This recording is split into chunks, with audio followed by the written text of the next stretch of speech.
Untuk mengetahui kemampuanmu dari soal-soal ini, silahkan catat sendiri total jawaban yang benar dan yang salah.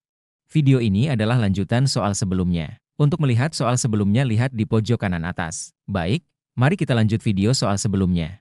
Dan untuk melihat pembahasan jawaban video ini, silahkan ke blog Ruang Belajar saya, linknya ada di deskripsi video ini. Soal nomor 21. Seorang operator layanan operasional yang juga merupakan pegawai ASN dapat menerima penghargaan jika telah menunjukkan berbagai kualitas positif dalam melaksanakan tugasnya.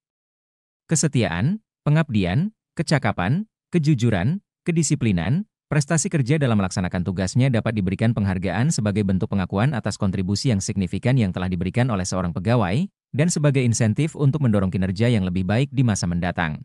Yang bukan merupakan penghargaan yang dapat diberikan kepada ASN yaitu A. Tanda kehormatan, B. Kenaikan pangkat istimewa, C. Kenaikan gaji dan tunjangan, D. Kesempatan prioritas untuk pengembangan kompetensi, E. Kesempatan menghadiri acara resmi, dan D. Atau acara kenegaraan. Silahkan memilih jawaban yang sesuai.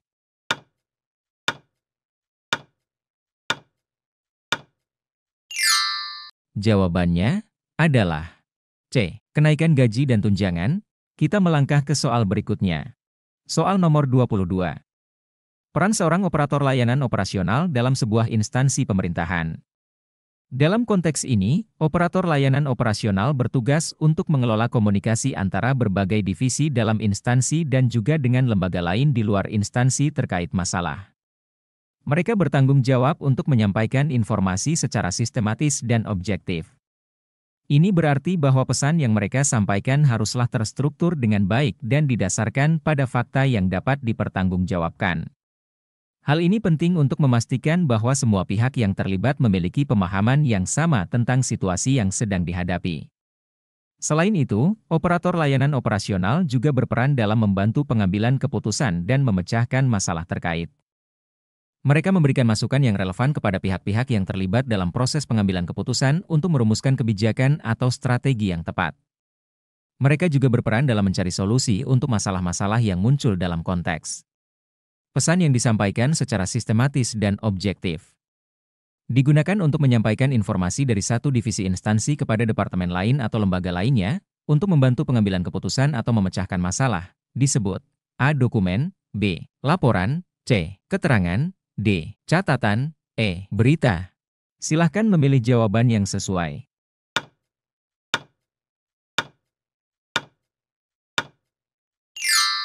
Jawabannya adalah B. Laporan. Kita melangkah ke soal berikutnya. Soal nomor 23. Jenis tunjangan yang dibayarkan akan disesuaikan dengan indeks harga yang berlaku di daerah tempat ASN tersebut berada. Ini berarti bahwa besaran tunjangan yang diberikan akan disesuaikan dengan biaya hidup atau inflasi yang berlaku di wilayah tersebut. Dengan kata lain, jika indeks harga atau tingkat inflasi meningkat di suatu daerah, maka jumlah tunjangan yang diberikan kepada ASN di daerah tersebut juga mungkin akan ditingkatkan untuk mengimbangi perubahan biaya hidup yang terjadi. Hal ini bertujuan untuk memastikan bahwa nilai tunjangan yang diberikan tetap relevan dan cukup untuk memenuhi kebutuhan dasar ASN di daerah tersebut. Jenis tunjangan yang dibayarkan sesuai indeks harga yang berlaku di daerah masing-masing adalah A. Tunjangan pendapatan, B. Tunjangan kinerja, C. Tunjangan kesejahteraan, D. Tunjangan daerah, E. Tunjangan kemahalan. Silahkan memilih jawaban yang sesuai.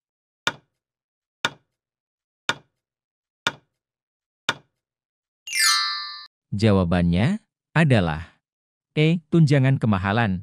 Kita melangkah ke soal berikutnya. Soal nomor 24. Dalam jabatan operator layanan operasional pada instansi pemerintahan untuk membuat dokumentasi tentang tindak lanjut yang diperlukan terhadap surat masuk yang diterima. Lembaran atau formulir atau format khusus yang digunakan oleh pimpinan atau staf administrasi untuk mencatat detail-detail penting terkait surat masuk yang diterima. Ini termasuk informasi seperti tanggal surat diterima, nomor referensi surat, sumber surat, isi pokok surat, dan tindakan lanjut yang diperlukan. Pimpinan menggunakan lembaran ini untuk membuat dokumentasi tentang langkah-langkah yang harus diambil sebagai tanggapan terhadap surat yang diterima. Lembaran yang digunakan oleh pimpinan untuk membuat dokumen tentang tindak lanjut dan siapa yang ditunjuk melakukan tindak lanjut dalam pembuatan surat masuk dinamakan A. Lembar pengantar, B. Lembar tunjuk silang, C. Lembar pengiriman, D. Lembar disposisi, E. Lembar kerja. Silahkan memilih jawaban yang sesuai.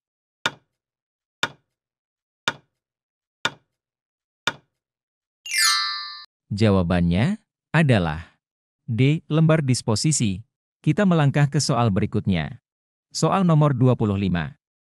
Terdapat suatu standar yang telah ditetapkan untuk mengukur integritas dalam pengembangan karir bagi seorang ASN, aparatur sipil negara, yang menjabat sebagai operator layanan operasional. Integritas dalam konteks ini merujuk pada keseluruhan kualitas moral dan etika yang dimiliki oleh individu tersebut dalam menjalankan tugasnya. Dengan mengukur integritas berdasarkan standar ini, diharapkan ASN tersebut dapat diakui dan dipromosikan secara objektif berdasarkan kualitas moral dan etikanya dalam mengemban tugas-tugasnya di bidangnya. Di bawah ini yang bukan merupakan ukuran standar integritas dalam pengembangan karir ASN operator layanan operasional adalah A. Kejujuran, B. Pengamalan nilai etika, C. Pengabdian kepada masyarakat, D. Kemampuan bekerja sama, E. Pengabdian kepada bangsa. Silahkan memilih jawaban yang sesuai.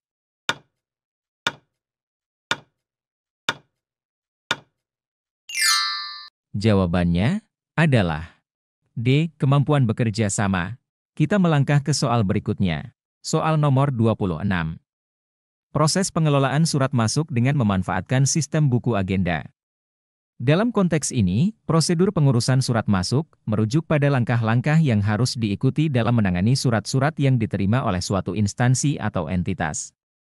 Sedangkan, sistem buku agenda dapat merujuk pada sistem atau metode tertentu yang melibatkan penggunaan buku agenda sebagai alat untuk mencatat dan mengorganisir informasi mengenai surat-surat masuk yang diterima.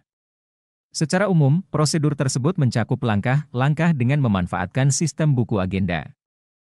Proses ini dapat dilakukan dengan lebih terstruktur dan terorganisir, memudahkan pengelolaan dan pencarian informasi terkait surat-surat masuk yang telah diterima.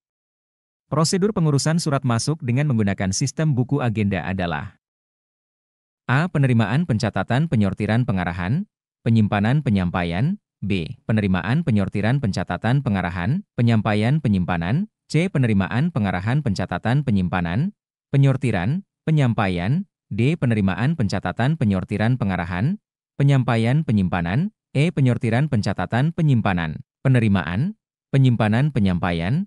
Silahkan memilih jawaban yang sesuai.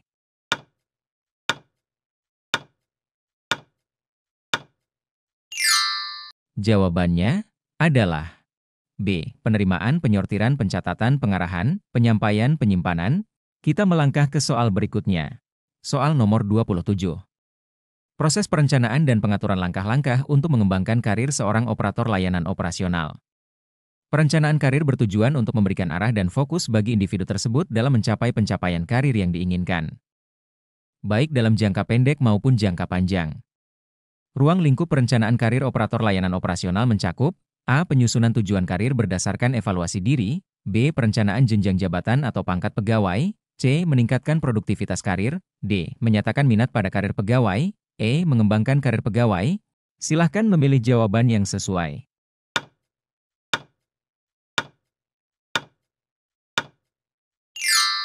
Jawabannya adalah A. Penyusunan tujuan karir berdasarkan evaluasi diri. Kita melangkah ke soal berikutnya. Soal nomor 28. Dalam hubungan kebijakan publik dalam konteks jabatan operator layanan operasional di instansi pemerintahan. Elemen dalam hubungan kebijakan publik mengacu pada komponen-komponen yang terlibat dalam proses pembuatan kebijakan publik serta interaksi antara berbagai pihak yang terlibat dalam proses tersebut. Dengan memahami elemen-elemen ini, seorang operator layanan operasional di instansi pemerintahan dapat lebih efektif dalam berpartisipasi dalam proses pembuatan kebijakan publik, memahami dinamika interaksi antar pihak yang terlibat, serta menyampaikan dan memperjuangkan kepentingan yang relevan. Yang termasuk dalam 3 elemen terpenting dalam hubungan kebijakan publik adalah A. Pelaku, aktor kebijakan, lingkungan kebijakan, dan kebijakan publik. B. Karakteristik sosial ekonomi, lingkungan kebijakan, dan kebijakan publik. C. Pemerintah, sistem politik, dan sumber daya yang mendukung. D. Agenda kebijakan, kemampuan analitis, dan implementasi kebijakan. E. Proses kajian kebijakan, proses pembuatan kebijakan, dan proses komunikasi. Silahkan memilih jawaban yang sesuai.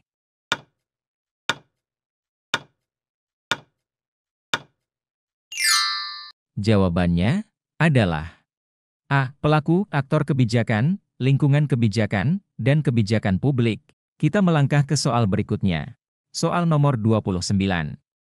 Sebagai operator layanan operasional yang dipegang oleh seseorang dalam kapasitasnya sebagai pegawai aparatur sipil negara dapat menjadi fondasi atau landasan yang kuat untuk pengembangan karir sebagai aparatur sipil negara. Dalam konteks ini, pengembangan karir bisa mencakup berbagai aspek, yang bukan menjadi dasar pengembangan karir ASN. A. Kualifikasi. B. Masa kerja. C. Kompetensi. D. Penilaian kinerja. E. Kebutuhan instansi pemerintah. Silahkan memilih jawaban yang sesuai.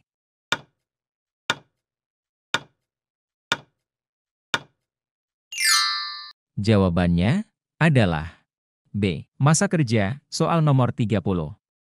Seorang aparatur sipil negara yang loyal dianggap sebagai pemersatu bangsa dalam menjalankan peran mereka. Dengan kata lain, loyalitas seorang ASN kepada negara, institusi, dan prinsip-prinsip yang dipegang teguh dapat menjadi faktor penting dalam memfasilitasi persatuan dan kesatuan bangsa. Jadi, pentingnya loyalitas seorang ASN dalam memainkan peran sebagai pemersatu bangsa, yang melibatkan kesetiaan kepada nilai-nilai dan tujuan bersama untuk memperkokoh persatuan dan kesatuan bangsa Indonesia. Dalam menjalankan perannya sebagai pemersatu bangsa, seorang ASN yang loyal harus A. Bersikap netral dan adil dan tidak terlibat kepentingan politik dan sara. B. Bertakwa kepada Tuhan Yang Maha Esa.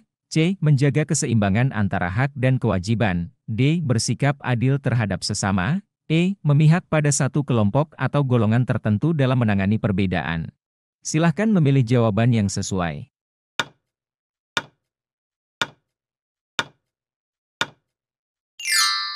Jawabannya adalah A. Bersikap netral dan adil dan tidak terlibat kepentingan politik dan sara. Sebelum lanjut membahas soal selanjutnya, silahkan subscribe dan di-share. Kita lanjut di part selanjutnya, terima kasih.